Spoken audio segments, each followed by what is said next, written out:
Hey boys and girls, Miss Kostelec here, and I get to share with you one of my favorite topics and subjects, art. And because it's still the month of May, I wanted to share Mary Cassatt, who is famous for painting mothers and children. And she was amazing. She was born in 1844 when women weren't really allowed to have careers, but not Mary. She was determined, and I'm going to read a story to you about that. But I also really quickly want to show you a picture of what she looked like, which is kind of interesting because during her era, photographs weren't really popular. This is a picture of Mary, and as you can see, this is a photocopy of one of her paintings, and you can see there's a mama and a baby, and she spent most of her life painting mothers and children.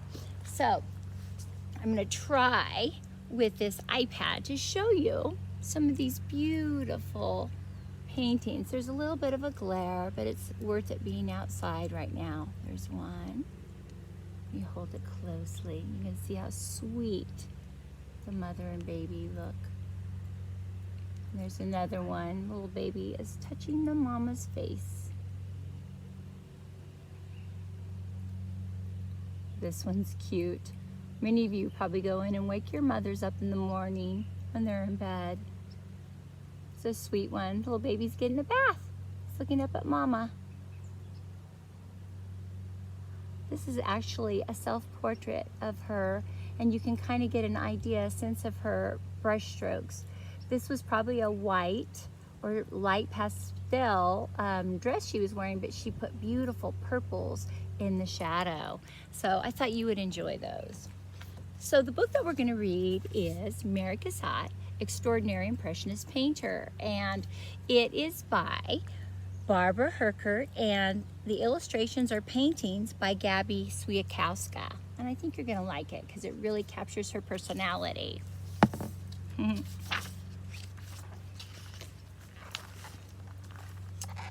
When Mary was a girl in Pennsylvania, she knew she'd be an artist one day. In 1860, proper girls weren't artists. They had polite hobbies, flower arranging, needlepoint. Not Mary. This is what she must have looked like when she was 16. It says, Mary grew up tall and temperamental, the map of her fate etched in her mind. Just before her 16th birthday, she charged down Chestnut Street, raring to enroll in art school. Mary was the first on the list. Look at these gentlemen, they're looking at Mary. Who do you think you are? And there she is. Mary studied hard at the academy and planned her next move. She had to travel abroad. A treasure trove of art awaited her in Paris. Her father grumbled. Out of the question, he said. Mary held her course. She didn't give up. Now look at, there's some paintings in the background.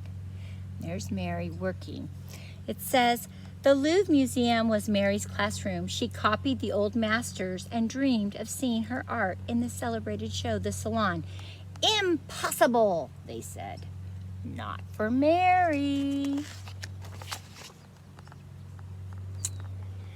Mary pressed her nose against a gallery window, absorbing pastel drawings by Edgar Degas, a riot of color. She smiled and later said, I saw art then as I wanted to see it. So he really inspired her. And he spent a lot of his time, painting ballerinas.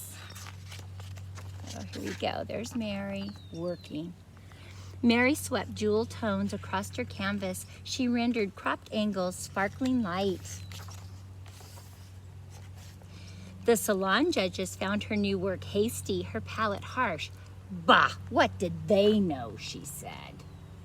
So the Salon decided who became famous artists at the time, but she wasn't going to be stopped. The great Degas rapped on Mary's studio door. Join our band of independents, he proposed. We paint as we please. We break the judges' rules. Mary beamed. I began to live, she said. So she finally found a group of people that thought the same way as her. So look at this picture, it's kind of interesting. There she is. She's in a theater and she's watching the people. It says, Mary painted what she saw. She captured glimpses of light. Her long hands flew, dabbing brilliant tones, lightning bolts of white. Mary attended shows at the theater, her sketchbook in hand. I bet no one even knew she was drawing them. She strolled through museums, her sister by her side. Mary's outspoken opinions echoed down aisles lined with exotic Asian art. This is a painting of a beautiful Asian art. You can see these are like koi in a pond. Mary's family came to live with her in Paris. She painted her mother, her sister, reading, sewing, drinking tea. Her father might have been a better model if only if he would stay awake. So you can see some of the people in the family she painted. Colors splashed across Mary's canvas: canary yellow, radiant pink, vibrant blue. Pastel strokes flurried over paper, sharp and blurry, straight and zigzagged.